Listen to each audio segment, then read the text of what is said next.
Story 1. Rose's car breaks down on a deserted road at 2 a.m. No signal, no streetlights, just darkness and the sound of wind through the trees. A man appears. Not scary looking, just ordinary. Even a little shy. "Hey, car trouble? Let me take a look." He checks under the hood, tries to start it a few times. No signal on my phone either, but I saw a gas station about 5 kilometers up the road. I'll go there and get someone to come help you. Half an hour, max. Rose thanks him. He drives off. 20 minutes pass. Suddenly, from inside her own car, she hears a sound. Not from outside, from inside the trunk. Rose freezes. She doesn't dare get out. She just stares at the rear-view mirror, sees nothing.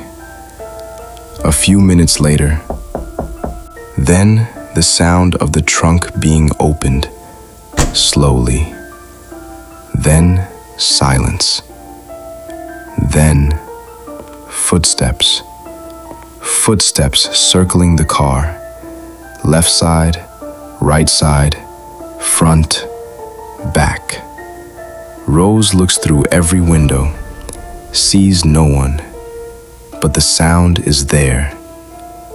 Then the driver's door handle gently jiggled, locked. The rear door handle, the passenger door handle, all locked. Silence. 10 minutes. Nothing. Then, headlights. The same man's car approaching from the distance. Rose breathes a sigh of relief. But the car drives right past her, without stopping. As it passes, Rose sees inside. Only the driver, and the man's trunk is open. Inside, ropes, a shovel, and a thick roll of plastic. The car disappears into the night. Rose's hands shake as she turns the key. The engine starts. The same car that was dead an hour ago. She speeds away as fast as she can. In the morning, she calls the police. The officer says, "Several women have gone missing on that road, but no one has ever seen that car or that man. No cameras captured anything. No trace."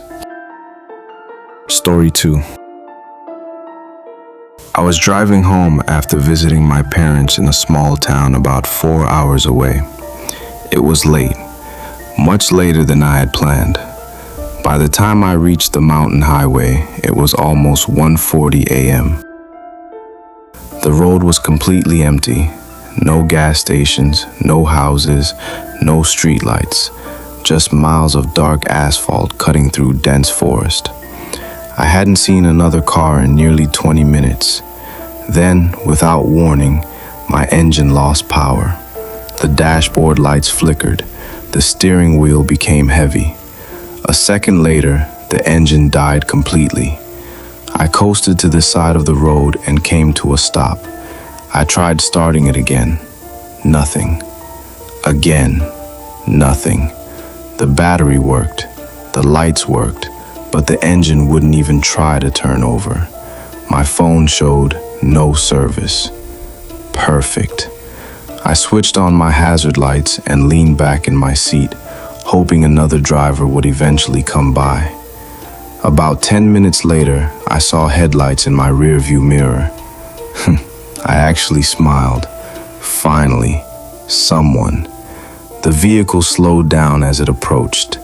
Then, it stopped.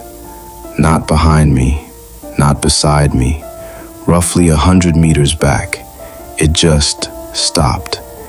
Its headlights remained on, pointed directly toward my car. I waited for the driver to step out. Nothing. No door opened. No horn. No flashing headlights. Nothing. I flashed my own headlights once. No response. I waved through the rear window.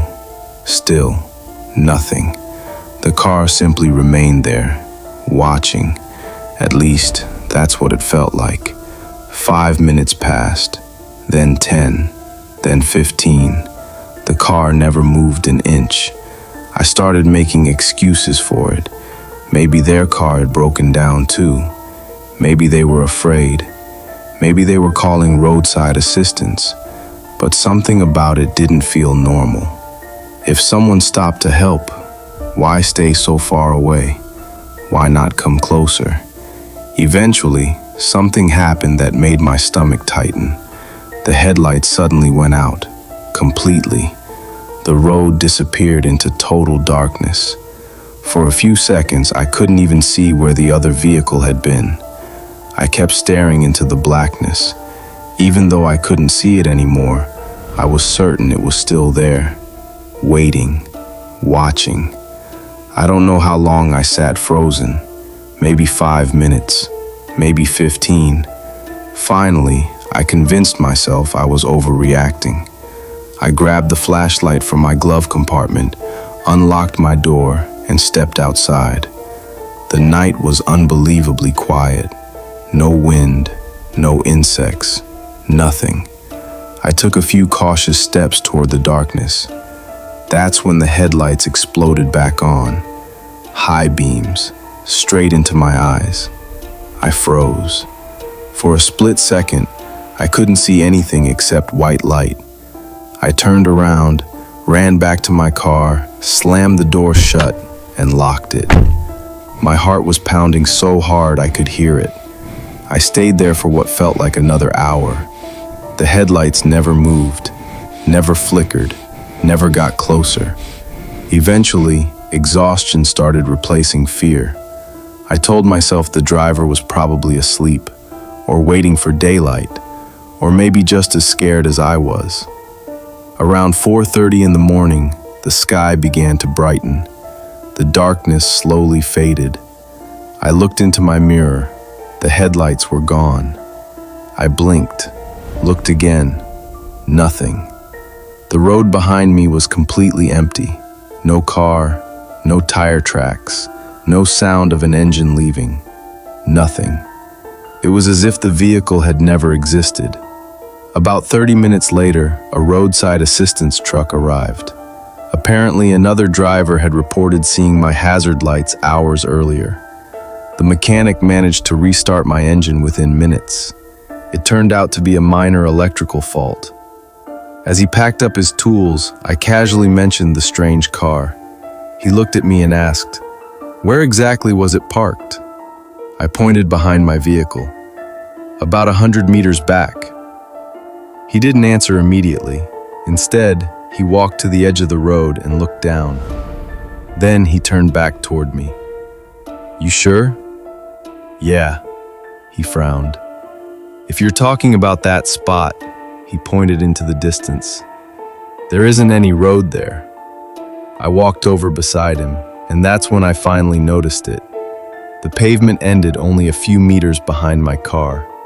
Beyond that, there was nothing but a steep drop into a deep ravine. No shoulder, no side road, no parking area, just empty space.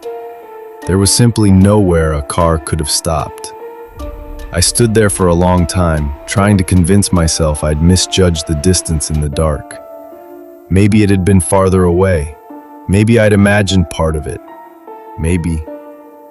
I still drive that highway sometimes, usually during the day, but I've never gone back at night. Because every time I think about that road, I remember one detail that still doesn't make sense. If there was never a place for that car to stop, why did it wait there for almost 3 hours?